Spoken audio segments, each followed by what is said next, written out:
নমস্কার বন্ধুরা, গোপালের হেসেলে আপনাদের সবাইকে স্বাগত। আজকে আমি কুঁদরি দিয়ে একদম ভিন্ন স্বাদের একটি নিরামিষ রান্নার রেসিপি আপনাদের সাথে শেয়ার করব, যেটা গরম ভাত বা রুটির সাথে খেতে কিন্তু অসাধারণ লাগবে। তাই চলুন আর সময় নষ্ট না করে রান্নাটা করে ফেলি। আজকে কুঁদরির এই চটজলদি দারুণ টেস্টি রান্নাটা করার জন্য কড়াইয়ে সর্ষের তেল গরম করে নিয়েছি। এর মধ্যে প্রথমেই অল্প নুন দিয়ে দিলাম, দিয়ে দিচ্ছি অল্প হলুদের গুঁড়ো। এবার এর মধ্যে একটু কুঁদরি ভেজে নেব। আমি এখানে 250 গ্রাম কুঁদরি নিয়েছি। কুঁদরিগুলোকে লম্বালম্বিভাবে চিড়ে নিয়েছি। সমস্ত কুঁদরিগুলো দিয়ে দিয়েছি। এবার মিডিয়াম ফ্লেমে রেখে তেলের সাথে আগে এগুলোকে একটু ভালো করে মিশিয়ে নিচ্ছি। কুঁদরিগুলোকে তেলের সাথে ভালো করে মিশিয়ে নিয়েছি। এবার এগুলো যাতে কম তেলে ভালো করে ভাজা ভাজা হয়ে যায়, সেজন্য ফ্লেমটাকে লো আর মিডিয়ামের মাঝামাঝি রেখে ঢাকা দিয়ে 3-4 মিনিট রান্না করে নিচ্ছি। মিনিট 4 সময় নিয়ে রান্নাটা করে নিয়েছি। এবার ঢাকা তুললাম। কুঁদরিগুলো দেখুন সুন্দর ভাজা ভাজা হয়ে গেছে। এবার এগুলো তুলে নিচ্ছি।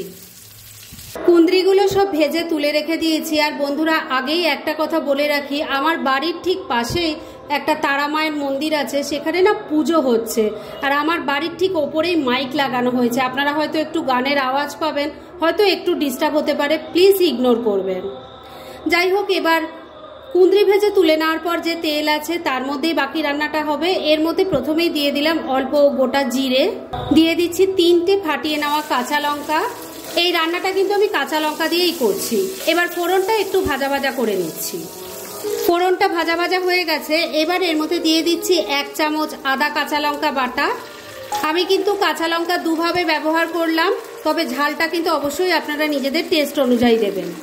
একটা টমেটোকে 4 টুকরো করে দিয়ে দিলাম। এবার দিয়ে দিচ্ছি হলুদের গুঁড়ো, দিয়ে দিচ্ছি কাশ্মীরি মির্চ পাউডার, ছোট চামচের 1 চামচ জিরের গুঁড়ো দিয়ে দিলাম, ছোট চামচের 1 চামচ ধনের গুঁড়ো দিয়ে দিলাম, স্বাদ মতো নুন দিয়ে দিচ্ছি। তবে নুনটা দেওয়ার সময় কিন্তু খেয়াল রাখবেন, কুঁদরিও নুন দিয়ে ভাজা আছে। অল্প চিনি দিয়ে দিলাম। এবার অল্প জল অ্যাড করছি, না হলে মশলাটা কষানো যাবে না। এবার ফ্লেমটাকে মিডিয়ামে রেখে সমস্ত কিছু খুব ভালো করে মিশিয়ে মশলাটাকে কষিয়ে নিচ্ছি। মিনিট 2 সময় নিয়ে মশলাটাকে খুব ভালো করে কষিয়ে নিয়েছি। এবার এর মধ্যে দিয়ে দিচ্ছি 2 চামচ বেসন। সবকিছুর সাথে খুব ভালো করে মিশিয়ে বেসনটাকেও ভাজা ভাজা করে নিচ্ছি। বন্ধুরা, আপনারা আমার রেসিপি দেখার সাথে সাথে আমার ফেসবুক পেজ গোপালের হেসেল, তাতেও ভিজিট করতে পারেন। ডেসক্রিপশন বক্সে লিংক দেওয়া আছে।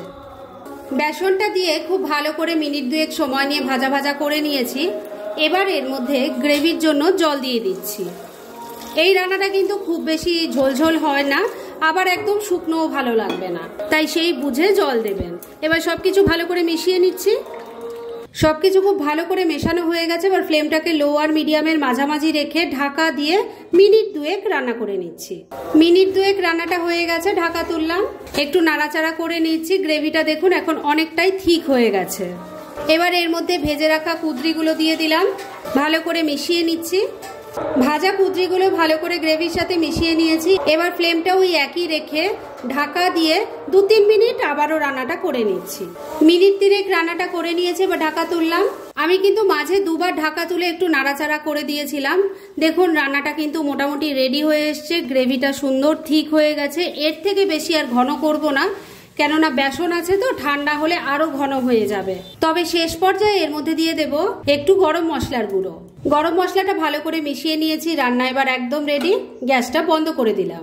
এবার মিনিট 2 জন্য স্ট্যান্ডিং টাইমে একটু ঢাকা রেখে দিচ্ছি, আর তারপর সার্ভ করে দেখাচ্ছি। ফ্রেন্ডস, আমার আজকের এই দুর্দান্ত স্বাদে কুঁদরির রেসিপি একদম রেডি হয়ে গেছে এবং আমি সার্ভ করে দিয়েছি। ভীষণ ইজি একটা রেসিপি, কিন্তু যেভাবে আমি তৈরি করেছি ঠিক সেইভাবে তৈরি করে খেয়ে দেখুন, খেতে কিন্তু অসাধারণ লাগবে।